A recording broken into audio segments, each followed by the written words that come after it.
This is My Taste is Better Than Yours, the manga podcast where Guardian Enzo and I, Samu, discuss some of our favourite series and figure out, is my taste better than yours?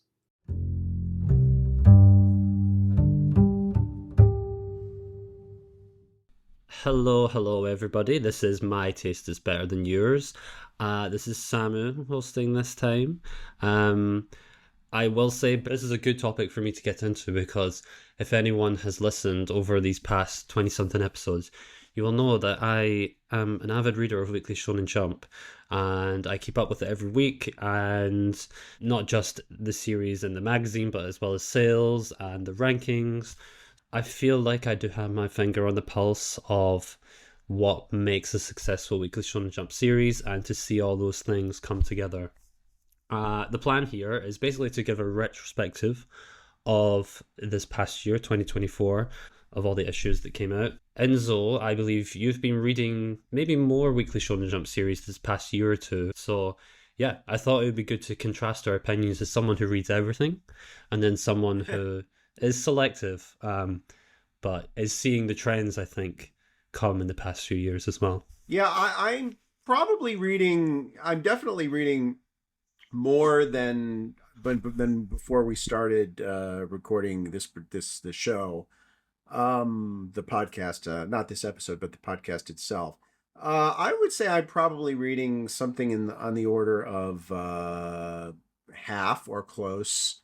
I've gotten a little. This is a topic we'll probably briefly touch on at some point, but I got a little burned by a couple of series that I really started to love that got canceled quickly. But that can happen with any magazine, so it's not really fair to hold Jump responsible for that. So yeah, I if I did a count, I'm probably reading like about 9 or 10, maybe 7 or 8 current series probably that I'm reading now. At least one of them, which is doomed. So yeah, it is easy to be burned with a newbie series in Weekly Shonen Jump if you have these hopes for it and then it just doesn't take in the way that you think it might do. So yeah, the plan here is we're going to run through the series that completed naturally, the series that were cancelled, and then we'll do the series that are still publishing going into 2025 as well. Some rules in terms of the table of contents, because I'm going to be referring to that as well when we indicate how popular something or how well it's surviving in the magazine. The table of contents is the ranking of every series, every issue. It changes each time, but generally applies as a reflection of survivability, popularity. It's not 100% because it's at the end of the day, it's what the editorial department, the editor-in-chief, it's what they are giving us in the order. So we don't actually know every specific about how popular a series is, especially when series sell less but rank higher. We just have to go off what they give us, and what they give us generally does give us an indication of how well that series is going to do in the magazine. Any manga and any magazine can get cancelled, but Weekly Shonen Jump is definitely up there as one of the most cutthroat, or at least it has been in the past. I think the leash is shorter with Weekly Shonen Jump than with probably any other major magazine, simply as a function of the fact that it's at the pinnacle commercially of manga, unchallenged. So they don't carry what they consider to be dead weight for very long. You get a fairly short window, a little longer if it's an established mangaka, but if you don't show something pretty quick, that's it. It's kind of a revolving door, and some people they are more generous with the speed of that door, and others they're not. Okay, so some base rules. Typically, even though there were maybe 19 or 20 or 21 series in Weekly Shonen Jump every year, or every issue, once you factor in color pages, lead color pages, who has the cover, there are around 14 to 16 ranked series every issue. Anything that falls in the bottom 5 is typically considered in danger territory. The color pages change every issue. Those aren't ranked. There's a fixed positions in the magazine, as are one-shots that get published every so often. And the final rule is any series that does begin doesn't actually, or it's not considered ranked until the 8th chapter. So the first 7 chapters can be quite sporadic, but generally lean to the top. And it's quite evident when it gets to the 8th chapter, it can jump from being placed quite safely at the top to right down the bottom, which indicates that by the time it's come around to get the reception for the first chapter, that's when you see that reflected. So that's the pre-ramble. Let's get on with it. We have 3 completed series that ended naturally in 2024. The first of which we did near live podcast on at the time, which is My Hero Academia. Now, since then, we have had an epilogue chapter, and Horikoshi is powering through on Twitter, and we've already seen interviews of him saying that he's looking to work on another project. Enzo, how are you feeling about the series with a few more months to stew on it, with that epilogue chapter if you did read it, and also what's your take on Horikoshi potentially coming back quite soon? Well, I don't think we should talk about details on that special chapter because there are going to be a lot of people that haven't read it, and simply because we're only going to be talking about the series for a few minutes, I think making a non-spoiler spoiler section here is probably kind of pointless. So as far as the details of the chapter, I think we should leave that stone unturned. But in terms of it, I think it's fine. I don't think it materially changes my view of the series, and my overall view of the series is, I think it was arguably the Jump series of the past decade. A great series with flaws. I'm fine with the ending, and I'm fine with the epilogue. I think they're pretty consistent with what he was trying to do for the whole series.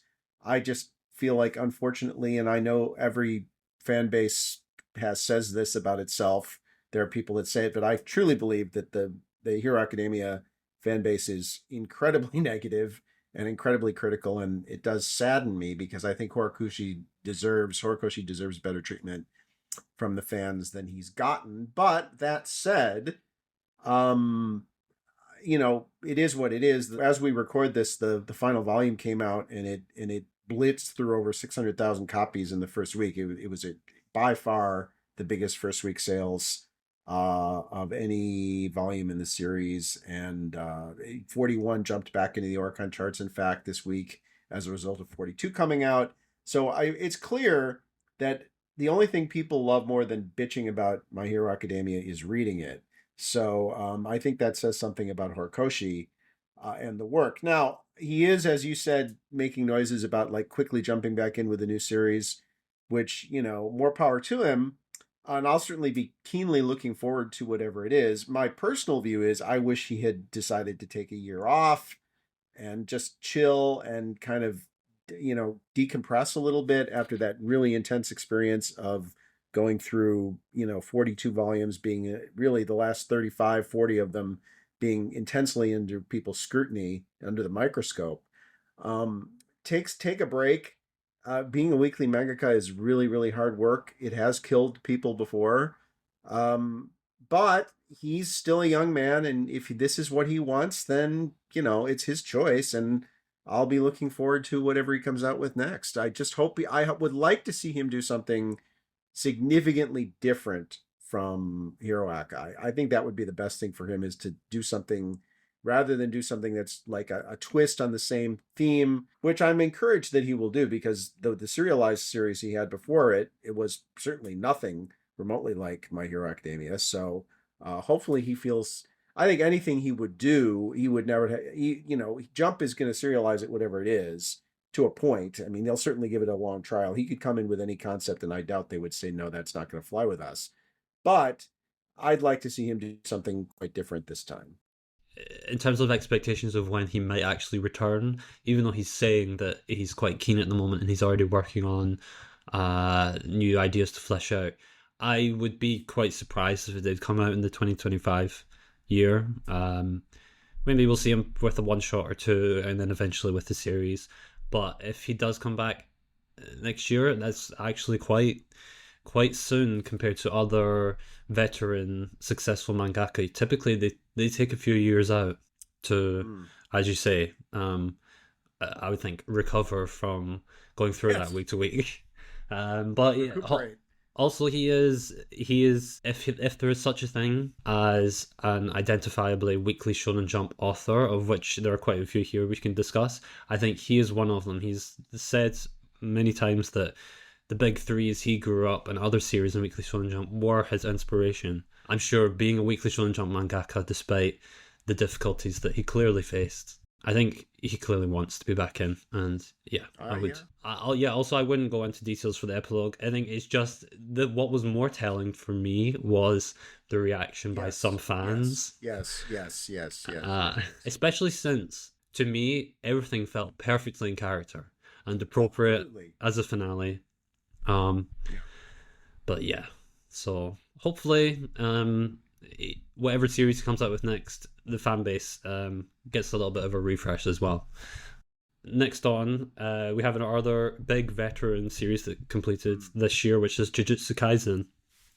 I will say this ended shortly after My Hero Academia, and even though I had some mixed feelings about the ending of My Hero Academia, in the context of what we then got for Jujutsu Kaisen, I will say it made feel much more successful and appropriate, and like a proper conclusion to the series.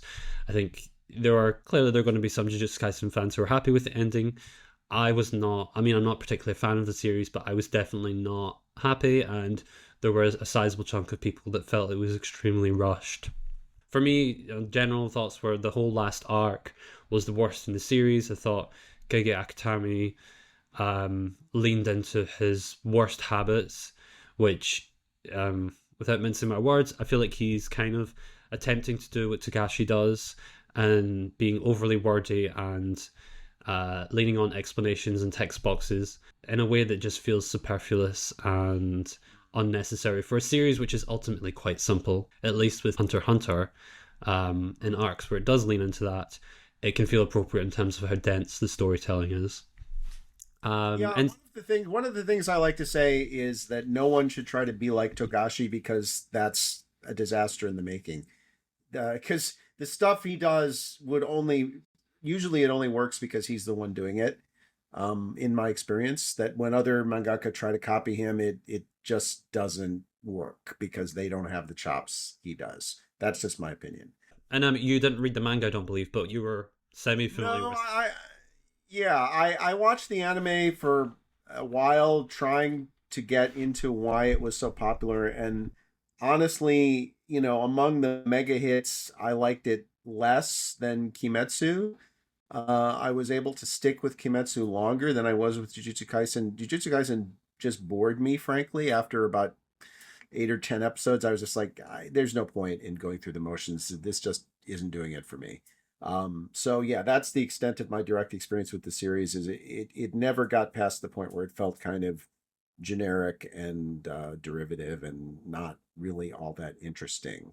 So, but it is incredibly popular. There's no denying that. Yeah, I mean, its rise came after the relative fall of my Demon Slayer. Not that Demon Slayer fell, but just about every Japanese citizen already owned all the volumes at that point. Yes, exactly.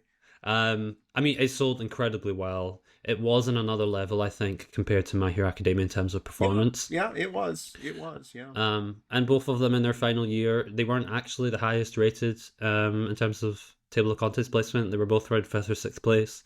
So I think there was at least that knowledge from the editorial department that those series were wrapping up and they need to find the replacements for both of them. And I think we'll discuss this later when we get down to currently running series. I think they might have found the 2 series that will be that. Yeah. And then the last series that completed, very briefly I'll touch on it, is the 3-chapter miniseries sequel for Dr. Stone, which was Dr. Stone 4D Science. And all I will say was that it was exactly what came before it, and I was not a fan, particularly of Dr. Stone. That was another very overly wordy series, especially in its latter stages. But yeah, I think we might see Boichi, the artist, return to Weekly Shonen Jump at some point, which I'm not against, even if I think he draws women as if they're blow-up dolls.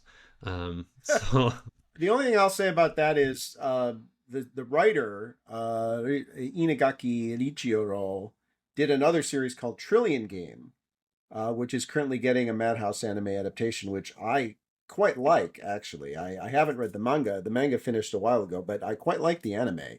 And it's very interesting. So I like it much better than Dr. Stone, which I watched for almost a full core in anime form. Never interested me as much as Trillion Game is interesting me now. So that's all I really have on that subject. And also noteworthy is that he wrote the story for I Shield 21 as well. So that's another. That's right. Yeah. A big hit too. Yeah, definitely, definitely. Okay, let's jump over to the cancelled series. Some of which you have read, most you haven't. So let's jump through them. Your Let's. your favorite writer, Nishio Ishin, he worked with artist Yuji Iwasaki for Cipher Academy, which lasted 7 volumes and actually had the best sales of any cancelled series this year. So compared to its contemporaries in that field, it actually did pretty well.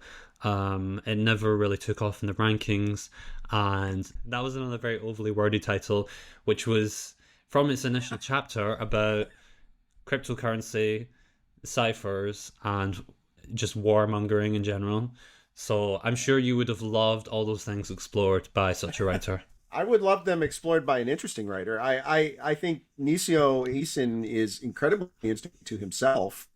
I can't think of a he's a light novelist. Anything he does Yeah. in manga is basically a light novel with more illustrations. And the intellectual content of his work to me is commensurate with that. He's completely in love with his own voice. He thinks he's fascinating.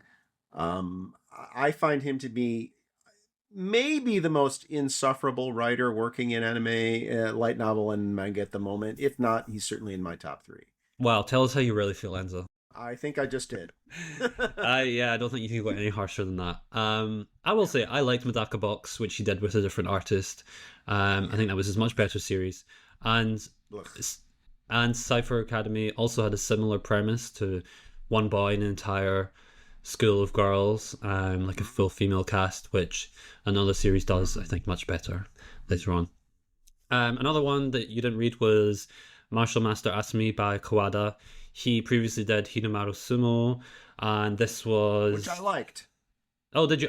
You know what? This is a series that has missed me in that time between where I didn't read Weekly Shonen Jump as much for a few years.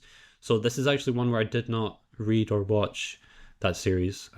Yeah, I've heard it's a lot better than Martial Master Asumi, which made it to 4 volumes, and it had potential, but it didn't take off as much as it could have, especially for a veteran returning author.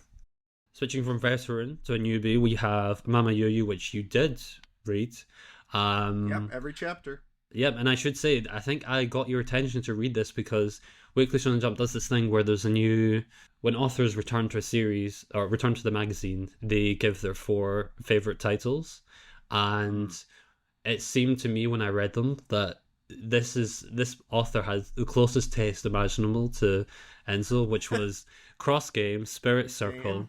Blackjack. I don't know what your feelings are on Blackjack, to be fair. I love Blackjack, yeah. And then Shiori Experience, which I think you did read after the fact. Yeah, Is that right? I'm kind of stalled on it, but I think it's very interesting. It's sort of a Jimi Hendrix coming back from the dead story. It's very interesting. So then let me ask you the question. I know you did read the full series. Did you feel that Mama Yuyu aligned with your taste in that way, given what we knew of the author? Yes, to an extent. I really liked Mama Yu. It's not a style of series. It's not a premise that would normally have been like immediately on my front burner. But I did find that I was speaking the same language that he was to a certain extent. I kind of got where he was going with it. I thought from the very beginning it was more interesting than people were giving credit for, that it was never playing by formula. It was always trying to reinvent and do things a little bit differently, and that's always a high risk move in Weekly Jump. It started at the same time as another series that I know we'll be talking about. In fact, I think they started in the same week or within a week or two of each other, didn't they? It was Yeah, it very, was the very same close. batch. I started off with them both. I immediately liked this one and did not like the other one nearly as much. Didn't hate it, just didn't think it was that interesting. So I was disappointed that Mama Yu Yu didn't make it, because I really liked what Yoshihiko Hayashi was doing with it. I thought it was very interesting. The series we are talking about is Kagurabachi.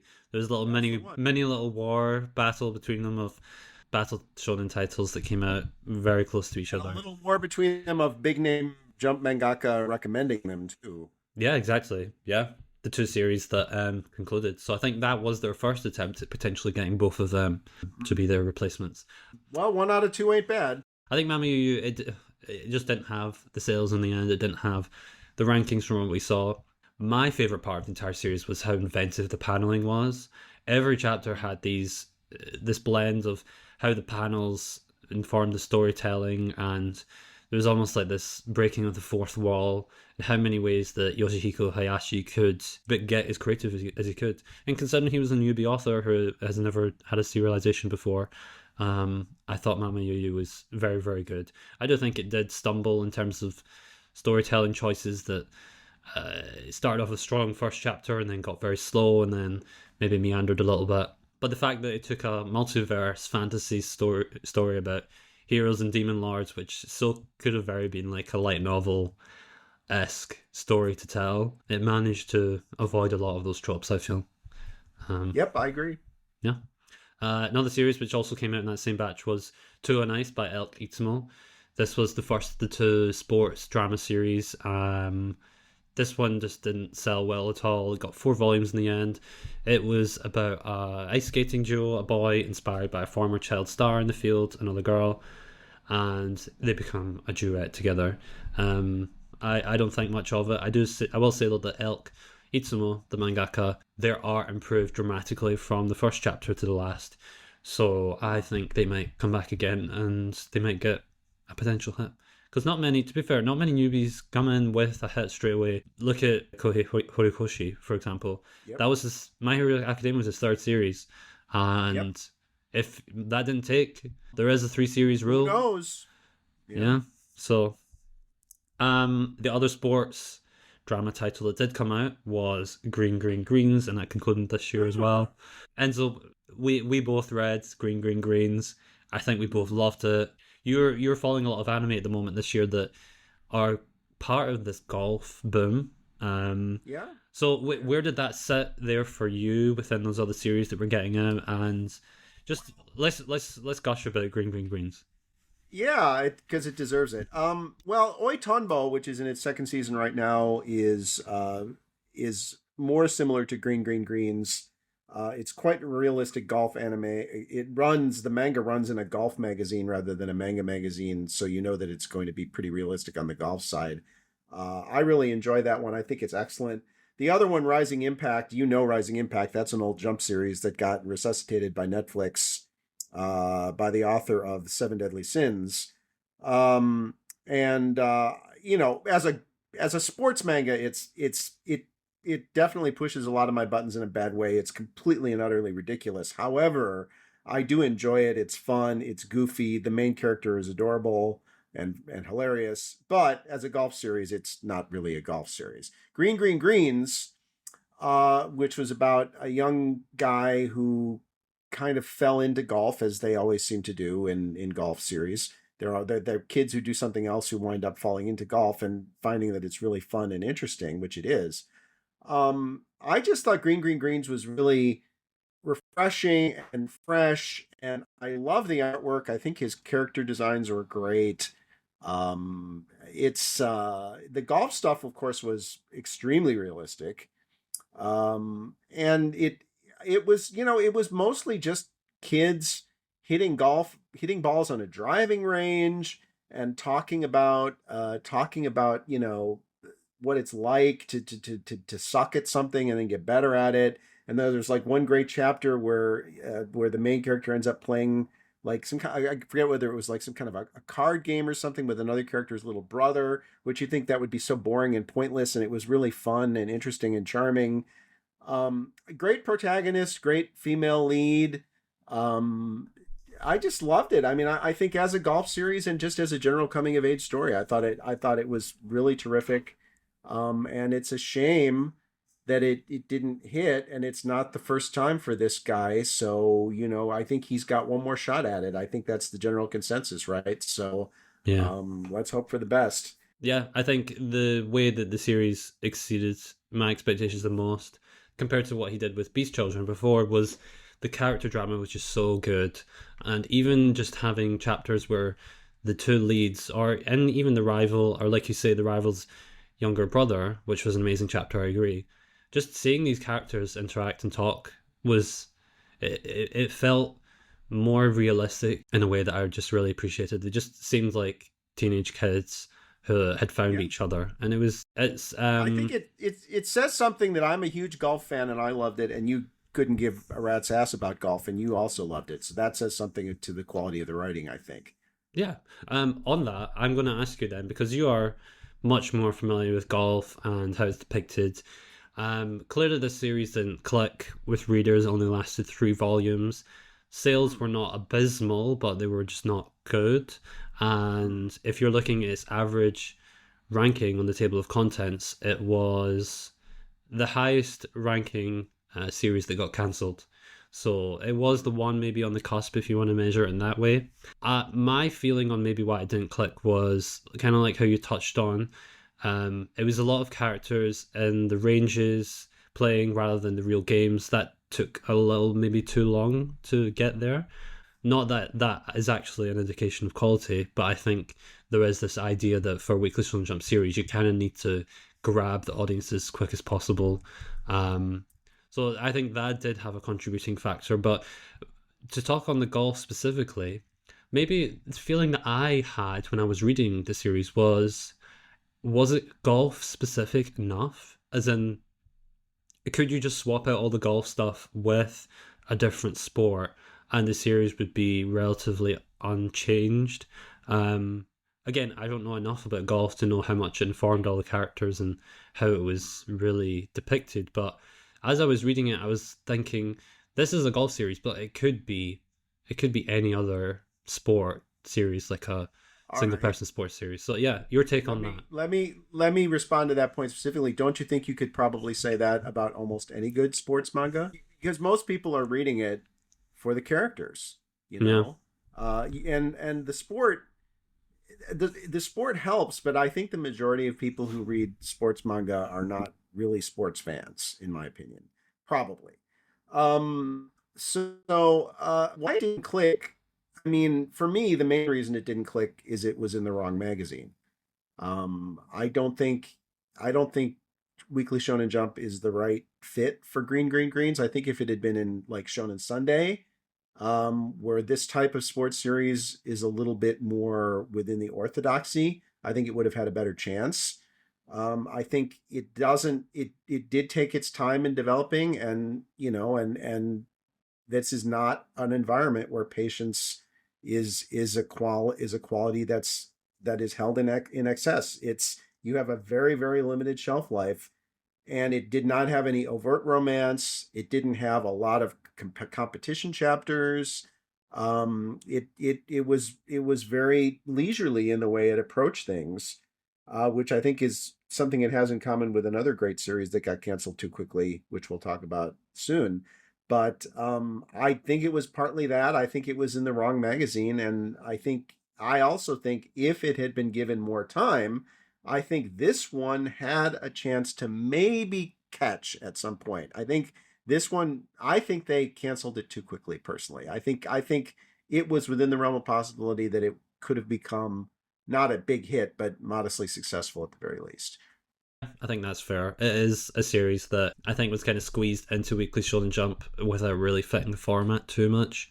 So I am keen to see what Kento Terasaka does for his third series, because he on Twitter he does a lot of on YouTube he does live streams, and he seems to be still working away. So I will be very keen to see whatever he does next.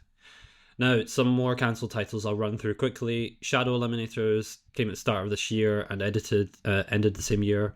This was just a generic Exorcist series with pretty boys doing exorcist things. Though it is funny because from seeing people who did read the series, it was the character designs of the girls and how horny they were that people were like, this author is doing the wrong sort of series.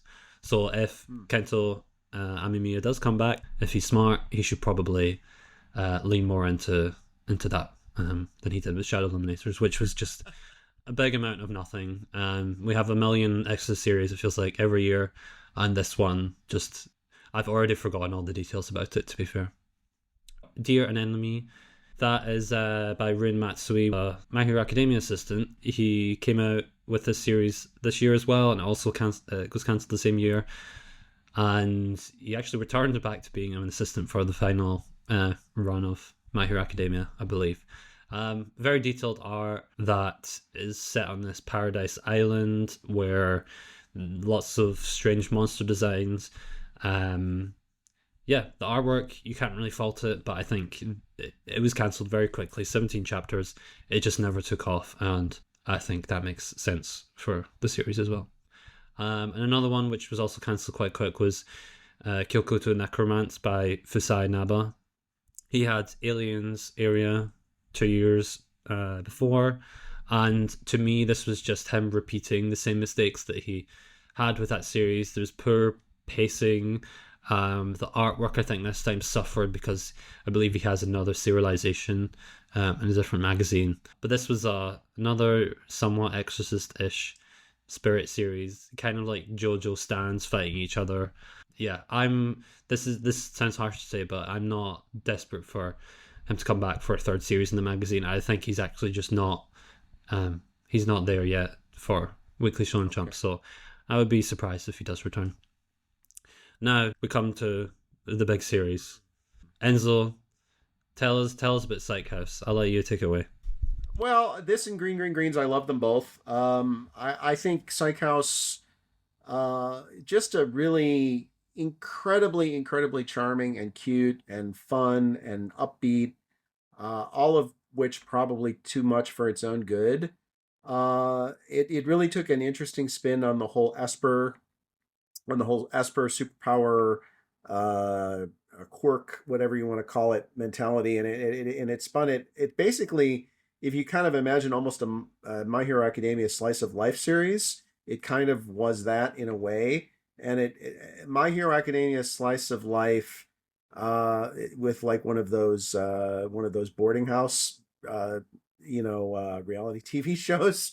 It had kind of a little bit of all of that. It just really goofy in a good way, irresistibly goofy. It had fun. You could always tell that the author seemed to just be kind of riffing and going off in whatever direction they felt like going. I really, that series just invariably made me smile. It was really so much fun. I believe this was the first serialized series for Kobayashi Omosuke, if I'm not mistaken. And I'm eager to see what he does in the future. I think it's a he. There's nothing about it that would make it a hit. It just, all the things that I loved about it are not things that make series hits in Weekly Shonen Jump. Less so than Greens canceled too soon, because I think this one had less of a chance to catch on and potentially be successful. I think it was doomed to fail in that format. But nevertheless, it still broke my heart when it was canceled, even though I knew it was coming. Because I loved it. I thought it was great. I think compared to Greens, this, I mean, not to shove the knife in further, but there wasn't really, I don't think, for them any reason to keep the series. The first volume was in the Shoseki Top 500 for only 2 days. So it sold less than 1,000 sales for the first volume, and it was the second worst ranked series of the entire 2024 in the magazine.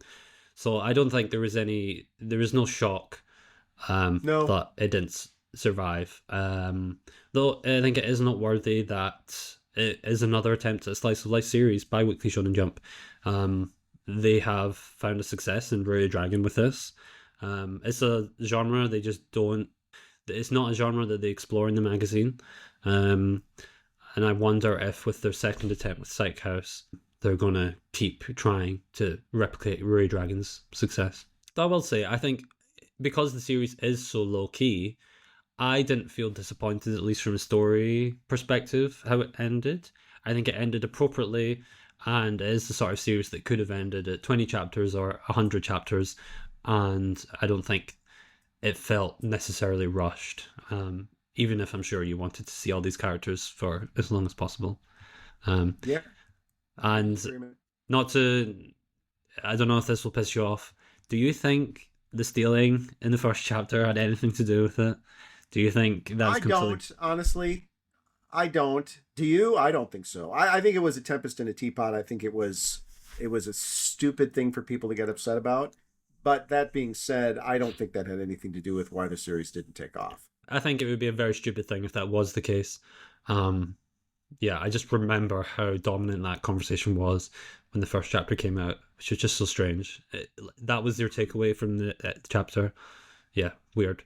Yeah, exactly. And then the last cancelled series was Yokai Buster Murakami by Daiki Ihara, and this was just another unfunny series by that mangaka. He did Protect Me Shugamaru a couple of years before, and this was one of those perma-last gag series that gets to sit in the final spot, and just typically those series actually last a long time because that they have that comfort of being some 10, 12 page gag title, but this was so bad that it didn't even make more than, I believe, 2 volumes in the end. So this was probably, I think, the worst series of the year, and I am glad that I don't have to read it every week because I'm such a completionist that I can't just drop a title. Okay. So yeah, that's all the cancelled series. I think we're kind of in agreement that the 3 best are Mama Yo-Yo, Green Greens, and Psych House. Absolutely. Yeah. Okay, let's run through the series that are still ongoing, going into 2025. One Piece, I know you don't read, but Egghead Island finally wrapped up. We're in the final saga, and we're on to Elbaf now. A commercial monster unlike any manga has ever seen. Exactly. Though, I mean, the sales are dipping ever so slightly, but in comparison to the rest of the market, it's all relative. I think the series has peaked. I think it might come back again in the final stretch, but clearly... When is that going to be? Well, Oda likes to say it's 5 years every year. Yeah, exactly. It's been 5 years for 10 years. Yeah, I genuinely did think it might end this decade. Now I would be surprised. He said 5 years, I believe, 2 years ago, but he only does about 30, 32 chapters a year at this point with the amount of breaks that he takes.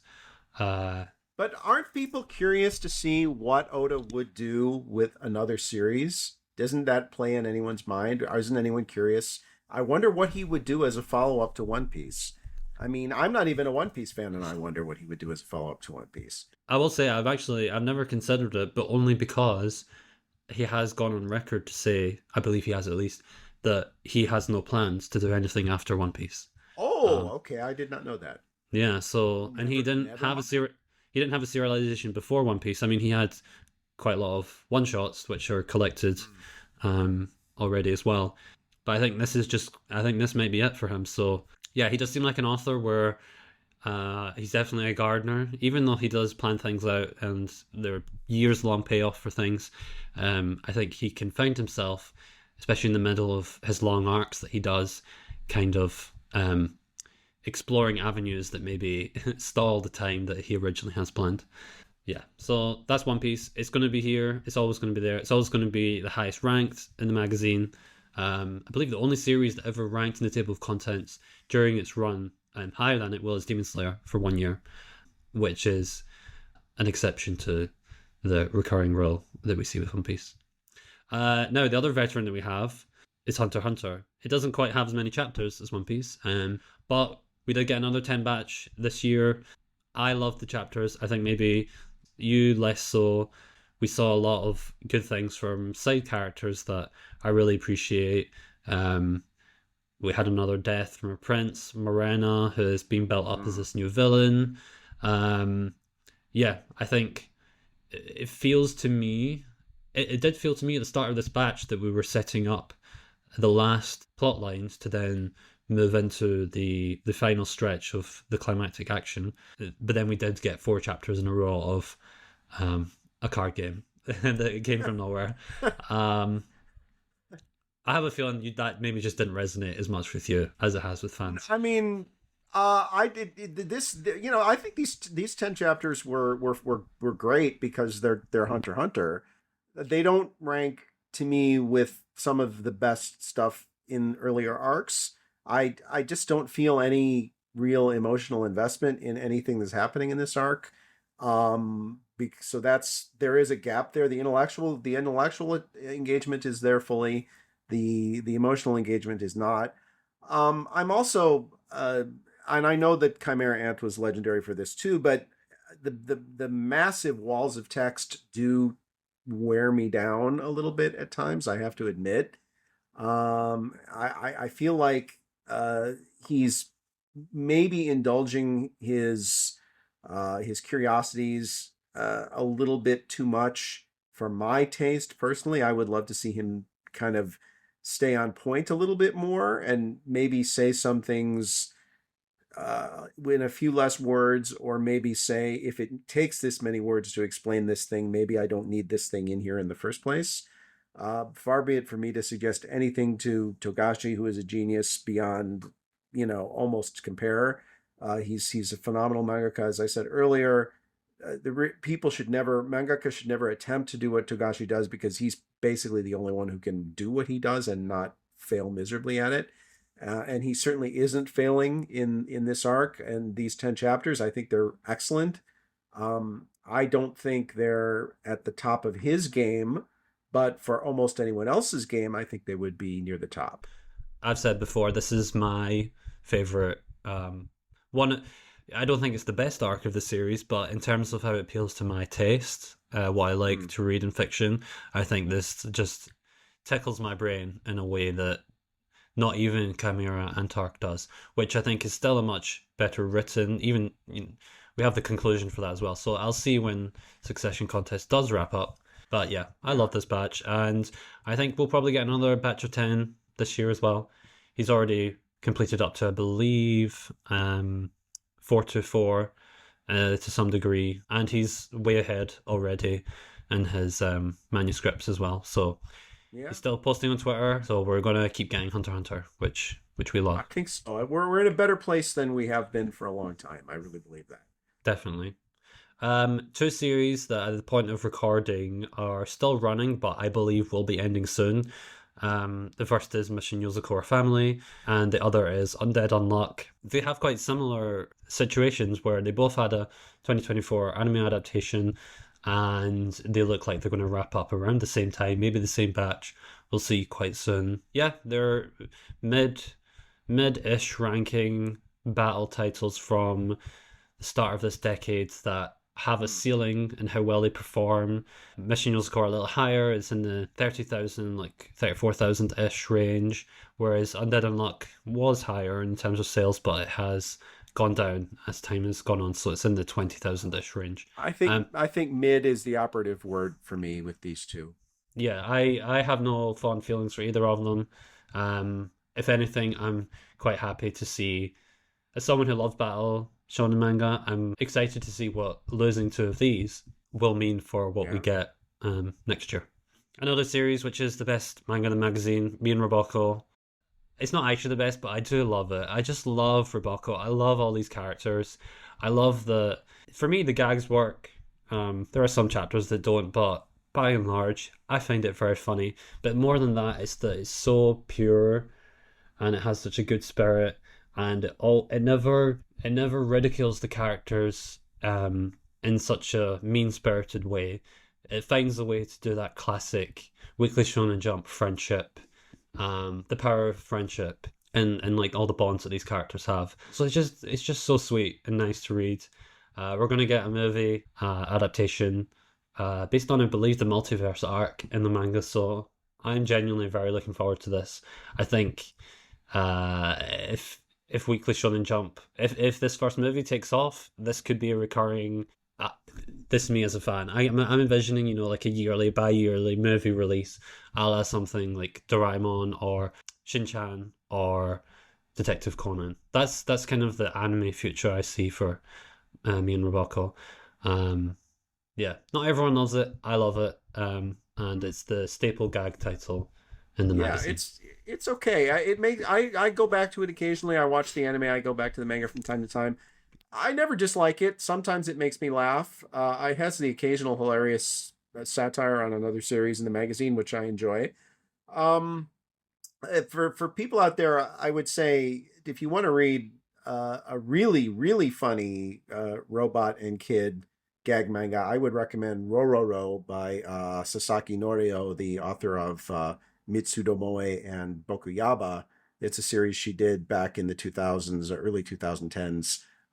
It's more etchy than Roboko, and to me, it's consistently funnier. But if you like that sort of broad theme, that would be another one you could look for, Rororo. But yeah, it's fine. I don't dislike Roboco. I think it performs a necessary function for the magazine that no one else for is performing, and it does it quite well. So more power to it. You know, good for it. I don't begrudge it its success at all. I mean, as far as actually the most it goes with Roboko is seeing her sexy, gorgeous knees, Yes, which is those knees. those Boy, knees, those Nissan, knees. Yeah. Nissan. Now, next is what I believe is going to be maybe the biggest Weekly Shonen Jump new series of 2025. Fingers crossed. Let's see how the anime does. Sakamoto Days by Yuto Suzuki. I've been reading this obviously since the beginning.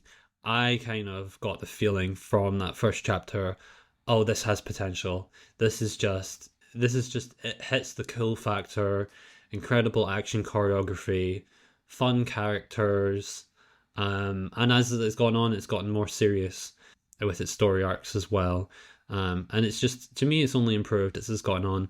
It is, I believe last year it was the third ranked series in terms of the table of contents, and it sells over 100,000 per volume in its each Hmm. month.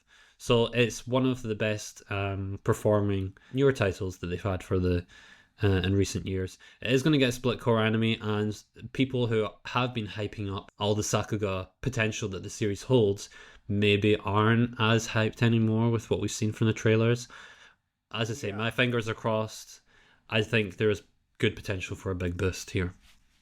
I hope, Do you have because any I know it would make you very happy. It will make me Uh, happy. Do you have any well, expectations? I mean, I think it's.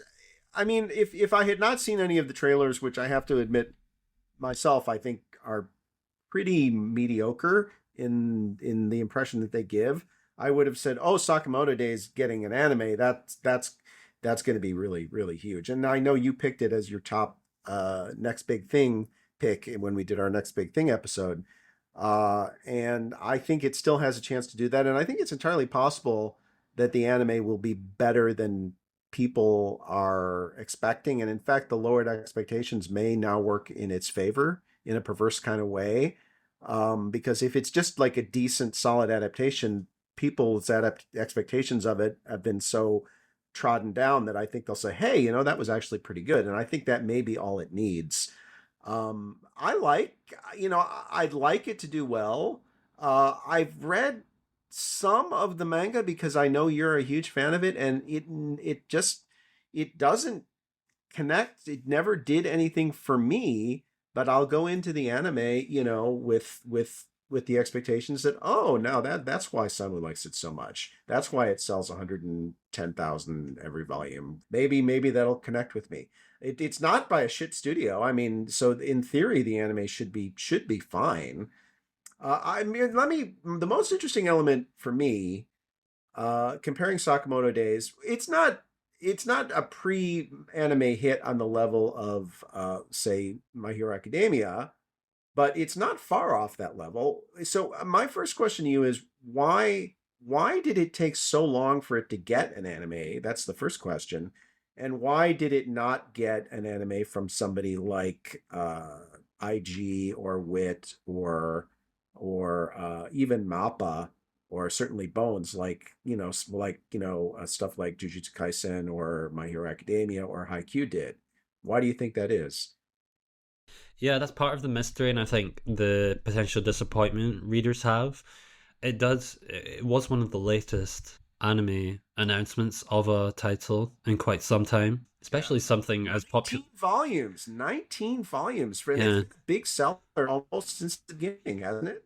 Yeah, and compare that to My Hero Academia, which was that was a very early adaptation. That was in single digits when it got the Bones first Yeah. season. Um, 8 to 10 is very common.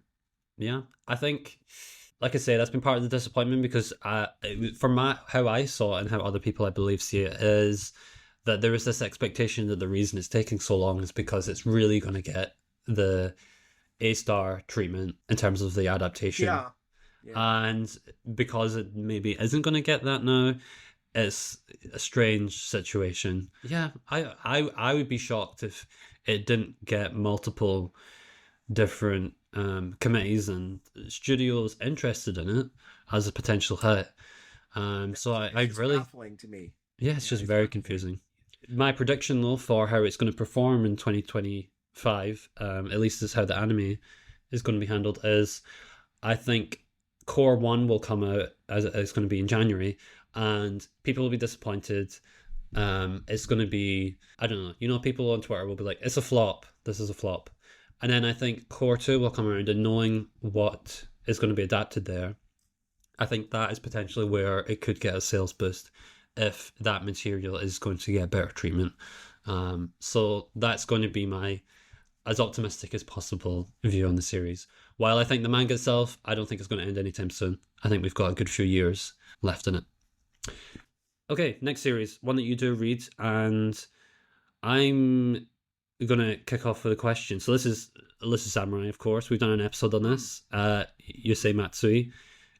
How long do you think this series has? And yeah, what's your like short term vision for the future? We touched on that in the episode we did, but it does feel like to me there is potential it could wrap up in 2025 at the speed it's going.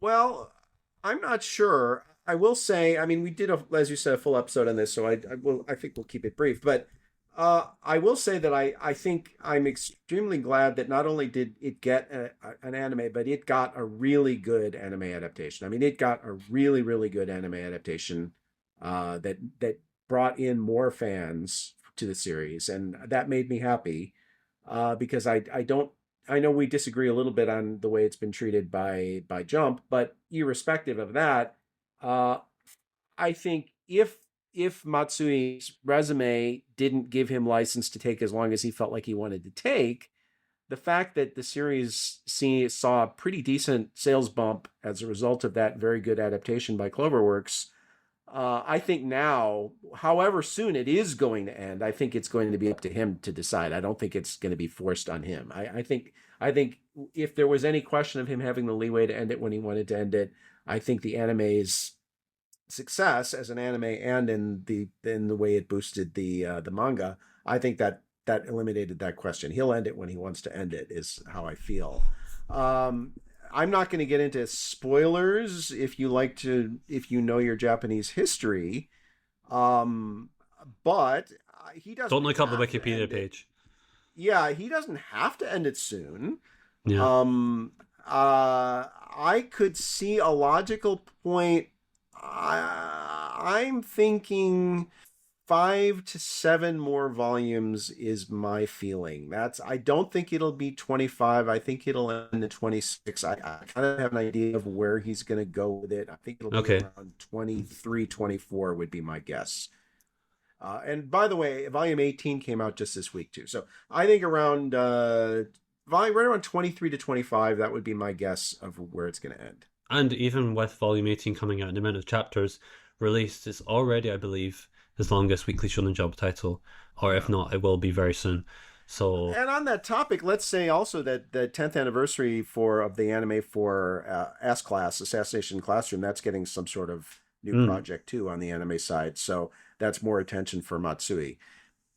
Yeah, I agree with what you said. The anime was incredible. I am not a massive anime watcher anymore, but that is one where I did watch the full first core, and I really enjoyed it so much that I think that is the way I would recommend people experience the series.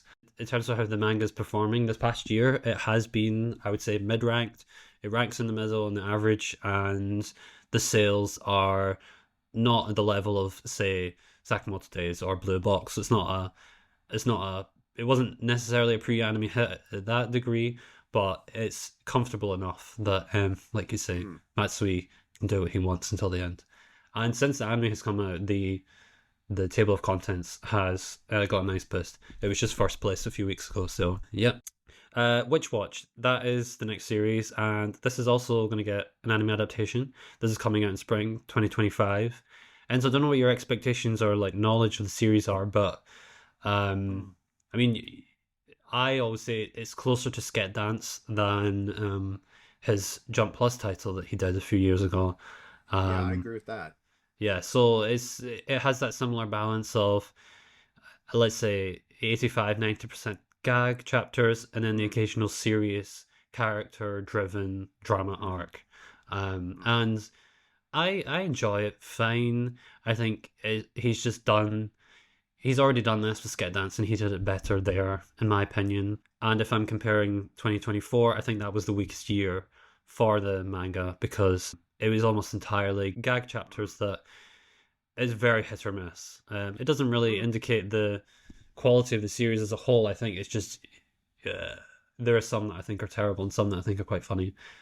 So whenever it gets into a more serious arc, I'm like, okay, this is what I like to see Kenta Shinohara doing, which is, I believe, maybe the headspace he was in for his Jump Plus title. Astra. Yes, Astra. Astra. Which, for me, I agree with you. This leans more into Sket Dance, and I liked Astra much better than Sket Dance, so that was not like a welcome development for me. So it's okay. It's not as good as Sket Dance, and I didn't think Sket Dance was that great to begin with. So it's not a series. I'll probably check out the premiere of the anime.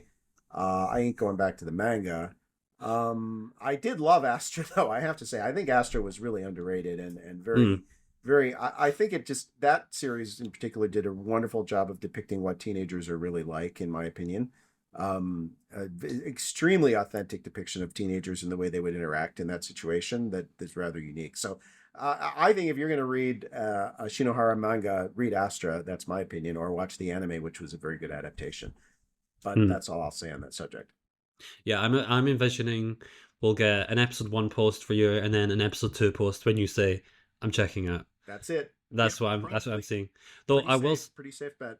Yeah, I will say I don't think you're going to get to that point, but this is a series where the cast does expand as it goes on, and there is a character that would, I believe, be in the second core introduced, which in my opinion is like deeply Enzo coded. I think that character will definitely work for you, but I'm trying to think off the top of my head, that might be like episode 13, 14-ish, so... Well, you can let me know when you think that episode is going to air, and I'll check it out. Sure, I will do. Now, another series which is getting an anime right now, which you are definitely checking out, which is Blue Box. Yep. Which we did an episode on this one. Yes, we did. So we don't need to go in full detail. We both really enjoy this series. In terms of performance, it's gotten seems a nice boost from the anime so far. It sells a bit more than Sakamoto Days now does. It's 120,000 range. And it was the second best ranked series in the table of contents, just behind One Piece. So it's a deserving hit. Yeah, you couldn't really ask for more if you're a fan of the series. This is another one where I'm going to ask the question, like for Elusive Samurai. Do you think it's going to end soon? Because I feel like there is a possibility it's going to come down to how many years of school they're going to cover, essentially. Yeah, exactly. Because Chinatsu is a senior. So, I mean, if you're going to keep going once she graduates from high school, how are you going to physically, how is the practicality of that going to work? Yeah. So yes, I do think that's possible. I don't feel the series is remotely tired or played out, or I think the relationship itself has acres and acres of space to grow. Yeah. But there is a certain logistical challenge that Miura would face in making that happen. I suppose she could go to college locally and keep living, either with Taiki's family or somewhere locally. There's ways he could do it. I don't feel, it's a big hit. The relationship has always been a slow build from the beginning, which is one of the things I like about it. It's very patient in the way it develops the relationships in the series. Very patient. One. And to the point where some new fans of the anime are kind of getting irritated by that. And I'm like, dude, that's the best thing about it. But it is very Adachi like in that sense. So I hope not. It's a big hit. There's no commercial reason for it to end. If Miura can figure out a way for that logically to keep going, I would love to see Shinatsu and Taiki develop in their relationship because I love them both. I think they're great, and I think they're just at the beginning of an incredible journey. So I hope it continues for a long time. I hope so as well. I just think it could. It's like a flip of a coin. There could be some climactic ending with it finishing with school, or it could go for like 300 chapters, and I don't think it would, like you say, it wouldn't feel tired or overdone. So yeah, we'll definitely find out this year how it's gonna continue. Next one is spoiler, my favorite series in the magazine right now, Akane-banashi. Another one we've done an episode on. Indeed, indeed. Obviously, I won't hide how much I love this series. I think this has actually been the best year of the series. The chapters that came out, we had. Hey, I agree. Oh, good. Okay, nice. Yeah. We had basically Akane's promotion to Tatsumi journey, which took a while, but I think was quite rewarding. A big dramatic shift in as it relates to one particular character, and even though haven't seen it played out, I think going into 2025 will change the status quo of the series in a way that I'm super pumped to see. And we got a nice little flashback arc that I wasn't super expecting, but I think has been thoroughly enjoyable. I really like the flashback arc. I think that's maybe been my favorite arc in the series so far, actually. I had a feeling you would say that, and I think it informs these established characters in a way that, you know, now that we're going to change the status quo, I think 2024 I just think when you're I hate to interrupt, sorry, but when Rakugo is the subject matter as it is here. If you don't know, it's a Rakugo series, and I think you have an obligation almost to incorporate history in the way that it's now doing.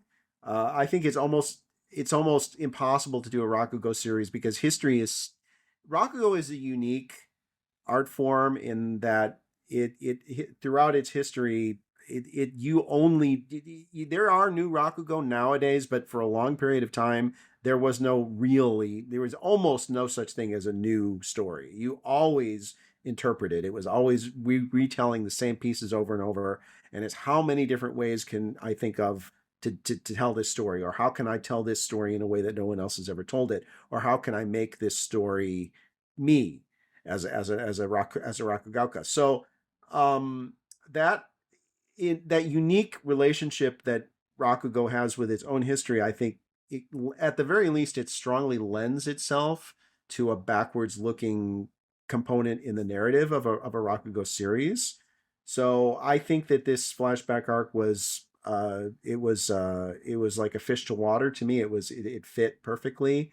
It was like I say, I to me it's probably been the most overall engaging arc of the series so far. I've really enjoyed it. I'm glad that's your opinion. I'm really happy. And also it raises the question of just how old is that one character that is a lot older than we probably thought before. Final point I want to say on Akane-banashi. This is the most senior title in the magazine that doesn't yet have an anime adaptation. I thought Jump Festa was a potential place where it could happen, so it might happen. Otherwise, I think it is bound to happen in 2025. I think it's going to be mortal lock. 99.99% it happened. It at least gets announced in 25, and quite possibly could still premiere in 25. So fingers crossed that gets a nice adaptation. I'm seeing. I'd like to see that. I'm looking into my crystal ball. And I'm seeing Madhouse. Yeah, I'm seeing something in that range. We said that in our episode, but this has a lot of potential. I feel just with the nature of Rakugo being the story of elevating the presentation of those moments. Yeah, and it's got a heroine who has a lot of commercial potential, in my opinion. Once it goes anime form, yeah. I can see Akane really taking off as a waifu character for a lot of people. And I don't mean that in a derogatory way. I just think from a commercial standpoint, she has the potential to do that. Some people say waifu. I would say I would like to be her friend. That's the type of vibe she gives off. Yes, but I mean it more in the I general know. sense. But you know very well what I'm referring to there. I think it could happen. And you talk about a wired Enzo character. Akane is an absolutely wired Samu character. I mean, she was written for you. Yeah, definitely. Okay, we have another title which has another female lead, but this is Ruri Dragon. After being on hiatus for quite some time, a long time, after only six chapters, it came back, and it's some people I think mistakenly label it now as a Jump Plus title. Technically, it's both Weekly Shonen Jump and Jump Plus, but it's only digital only, so it's not ranked in the table of contents, and it publishes on a generally bi-weekly schedule, which Masaoki Shindo seems to be handling well. I think it will take a while. Again, this feels like another series. It will get an anime at some point, but because of how long it will take based on its release schedule, this is something more long term. Yep. So yeah, it's already a hit. Volume 2 sold even more than the first volume, 130,000. Nothing to scoff at. It's similar to Psych House, like I said. Another slice of life. This is like a purely slice of life. Just kids chilling at school. And one of them happens to be part dragon. Happens to be a dragon, yeah. Yeah. I don't remember many series that became popular as quickly as this one became. Like 1, 2, 3 chapters when they first came out before the hiatus, it was already like a huge buzz title. Immediately. Yeah, exactly. Like immediately. Yeah. And it doesn't feel like a Jump title either, like we've said for a couple others. It doesn't. Yeah. So it has it. Whatever it is, it has it. Exactly. And I will say, in those first 6 chapters, I thought it was very, very decent, but I also didn't get the appeal. Though now there were up to 20-something chapters, I think I get it more now. I'm not in love with it, but like I said, it's just kids chilling at school, and it's just low-key but fun. Yeah, it's nice. I'm glad it's back and continues to be published. Now, a couple more that I'm not super keen on. Kill Blue, which is by Tadatoshi Fujimaki, who had the extremely popular Kuroko no Basket. This is his third title on the like. Yes, I know, yeah. It's very sports series, which is actually the skin of a sports series in a battle manga. Yeah. Yeah. And Kill Blue as thick as the skin on a pudding. And Kill Blue is very different. I would say it's a truly generalist series where it covers every genre. Like, it's about hitmen. It's about experiencing middle school and clubs and some action scenes, but then also comedy. And I just think because it covers such a breadth of things that it takes its time, or that it switches around. I just think there's always a series that does what is trying better. So I think it's kind of collapsing in the rankings, and it's always been a series that I've never really gelled with. So if it does end next year, I'll be quietly very, very happy to see it gone. Though I don't think Fujimaki is an author you're super interested in getting into, but it does have an interesting premise in that it's a older man who's changed into middle schooler, and he never experienced that life. So yeah, it had potential, but I just don't think it made the most of it, unfortunately. Another one, Nue Exorcist, by Kata Kawai. This is another battle title. So I believe now 6 or 7 volumes, and it sells just under 30k, so it's around the Undead Unluck range. So it's not had a massive peak. I hated this series in the beginning. I hated it. If there's any series that I wish I could drop, but my compulsive brain won't let me, it was this. It is essentially a light novel battle title in Weekly Shonen Jump, but I stuck with it, and it's gone from, let's say, my least favorite manga in this magazine to like my third least favorite. So there's incremental progress there. And one thing I will say that I'll give it some credit, even though all its female characters are caricatures of archetypes and definitely play into the waifu stuff that you mentioned. I think Kawai actually gives more respect to them as individuals than maybe I initially gave him credit for. So yeah, there we go. That's me finding something positive to say about the series. Kagurabachi is our next one. This, yeah, I've discussed it various times, so we don't need to go super into detail. But this is one that is a hit, and I think Weekly Shonen Jump are going to play up that even more in 2025. Its rankings were actually pretty bad for the first stretch of the series. And it wasn't until coincidentally the editor-in-chief changed that the rankings switched from essentially being in the bottom 5 every week to being in the top 5. So people like to have their conspiracy theories about what that means. I'm just putting that out there. Sells about as much as... Actually, I think even more now it'll outsell Rui Dragon. Each volume goes higher than the last. I wouldn't be surprised at some point in 2025, whether that be volume 6 or 7 or 8, it's at the 200,000 pre-anime, which is absolutely nothing to scoff at. Monster. It's monster. Yeah, I think we have our third one as well. That series, though, is not the next one, which is Super Psychic Policeman Chojo by Shun Numa.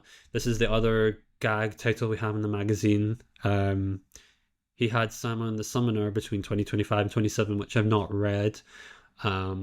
It started extremely strong in the magazine, but has dipped in the past few months, and this is one that it might survive, but I can see it also being cancelled, and I won't be too sad if that is the case. Yeah, it's definitely not taking Roboco from her throne as the staple gag title in the magazine. Next one, which I think will be an interesting one to discuss, even though you don't read it, but is Astro Royale by Ken Wakui. So he did the series that you might have heard of. It's called Tokyo Revengers, which was up there. I can't remember. You can remind me. Was it Jujutsu Kaisen level, or was it maybe like a level below? It was one step below Jujutsu Kaisen. It was on the same level as, like, say, Spy Family, that level. Sure. Okay. So this was a massive... Which is huge, by the way. Huge. Huge. And yeah, I feel like maybe you have feelings about his shift to Weekly Shonen Jump. Yeah, what's your take on that? Well, I don't find... I dropped Tokyo Revengers just because there was too many people had been hit with the stupid stick in that series, and I just couldn't take it anymore.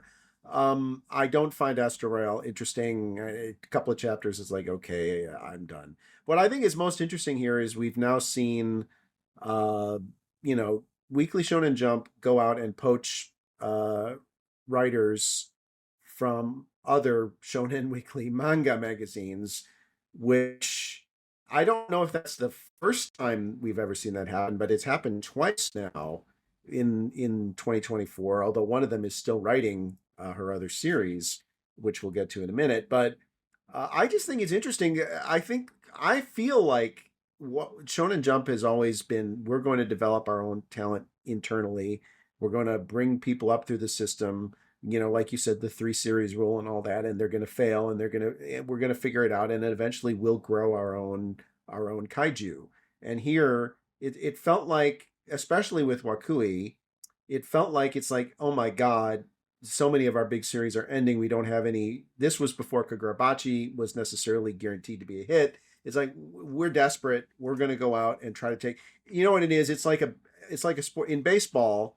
You have teams that always develop their own talent, and it's like, we're going to scouting, and we're going to have our minor league players, and we're going to, and our drafting from college and high school players, and we're going to go to Latin America, and we're going to find great teenagers, and we're going to develop our own talent. And it's like, oh my God, we're in trouble. Let's go out and spend $100 million on a free agent now, or $750 million if it's Juan Soto.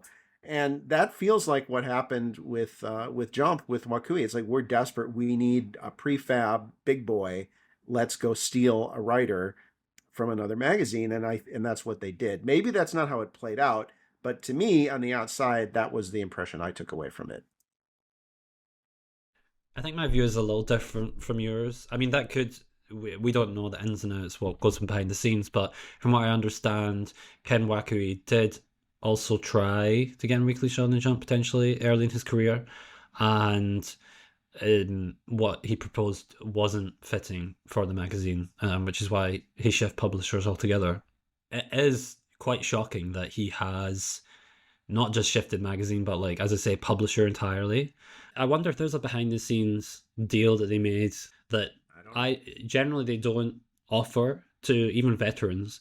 So, even Kishimoto, who did Naruto, his Samurai 8 follow up, that made like 40 something chapters, I believe. And that got cancelled. So the yeah, I do wonder if maybe, like I say, with that revolving door, maybe they're keeping the door a little bit more open for him, because this is also not a hit.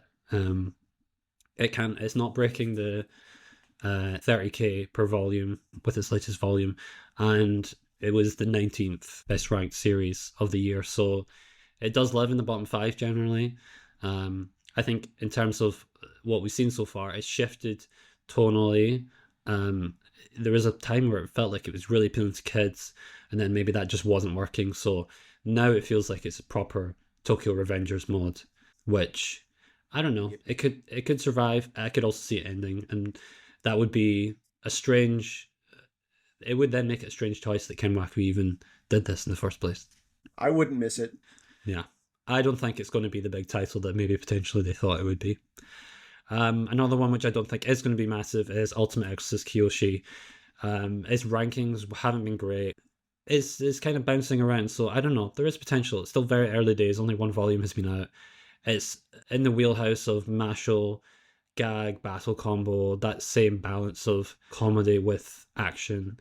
But I think there is, because this author is a newbie, I can just see the mistakes that they're making in terms of foreplanning the longevity of the series, and just undercutting the serious moments in a way which even Mashle didn't do. In saying that, I didn't love Mashle, but I don't think Mashle made mistakes that Kyoshi is. Though I'll say Kyoshi himself, I really like him as a main character. He's that trope of the tattooed, delinquent-looking boy who's actually a sweetheart. So he is the highlight of the series. But we'll see where that goes. Another relatively new title that you are keeping up with, I believe, is Hima-ten.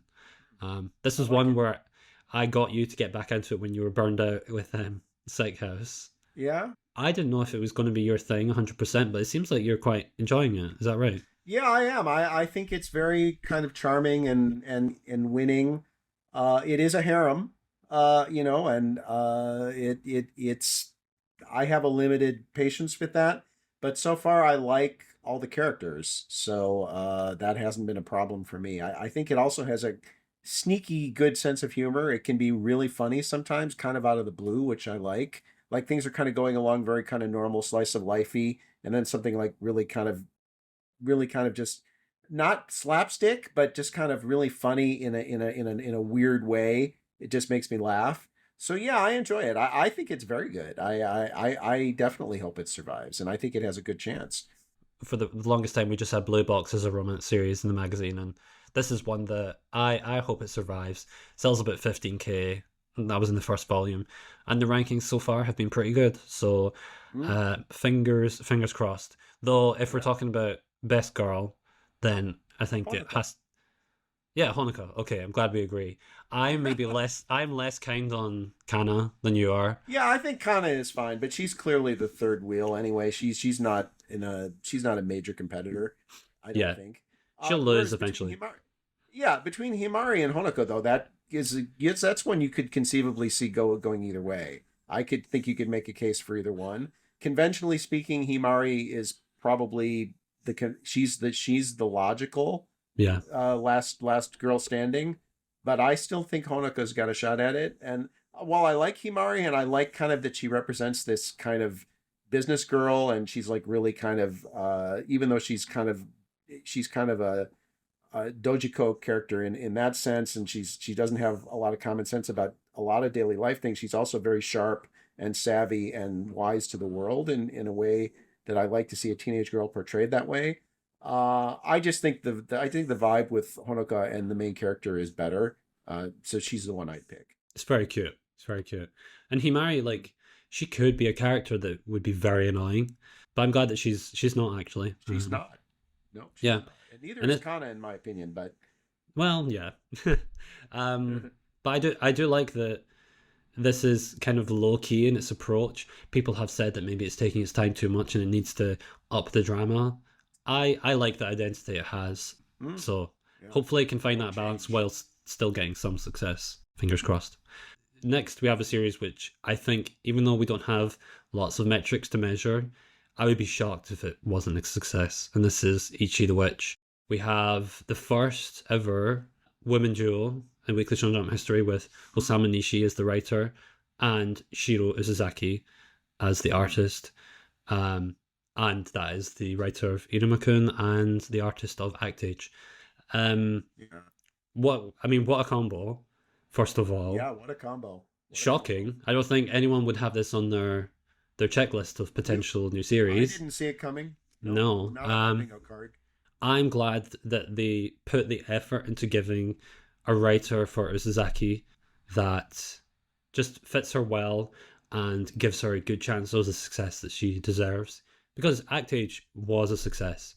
It sold about, I believe, 120, 130,000 pre-anime, so it was in Blue Box, Sakamoto Days range. We touched on it earlier, but I think we're both in agreement, this could be the third big titles that joins the cover. Yeah, it's not a traditional Jump Big Three series because it's more comedy driven than a traditional Jump Big Three series to me. Even though it has lots of action and it has a power system and it has it checks a lot of boxes. But if you've read / seen Irumakun, you know how Osamu Nishi, you know what her style is. She's very kind of she's kind of goofy and silly, and while Ichi is nothing like Iruma as a personality wise, he's a very good main character. I like him a lot, and the overall, she can't help be funny. That's kind of just the way she writes, and even though Iruma does have serious moments that it does very well, I think it's at its best when it's earnest and silly and big-hearted. And I have a suspicion that Ichi is going to be a little darker than that. But on balance, yeah, it has this on the surface mismatched writer-artist combo, I would have said, stylistically, but they do work as a pair.